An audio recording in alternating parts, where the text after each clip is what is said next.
যোহন লিখিত সুসমাচার 18 অধ্যায় 15 পদ পড়ছি।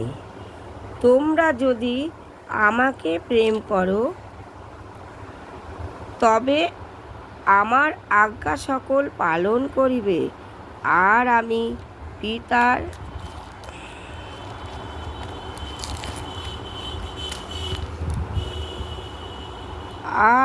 আমি পিতার নিকটে নিবেদন করিব, এবং তিনি আর এক সহায় তোমাদিগকে দিবেন, যেন তিনি চিরকাল তোমাদের সঙ্গে